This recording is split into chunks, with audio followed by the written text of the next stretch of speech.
ですね、当たり前のことかもしれないですけど、やっぱりその俳優と並行してやってる中で、今までその音楽に時間をかけたくてもあんまりかけられなかったのが、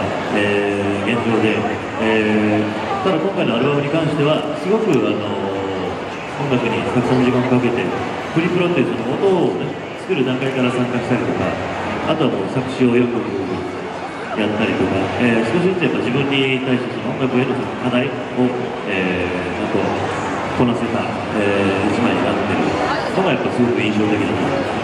咁咧大家都知道佢都係做演員㗎啦，咁所以其實喺演員，然後又要做音樂咧，其實個時間上嘅分配都有啲困難。咁以前想做多啲音樂咧，又好難去投入啲太多時間啦。咁但係今次咧就始終嗰個製作嘅時間可以長啲啦，咁我可以做嘅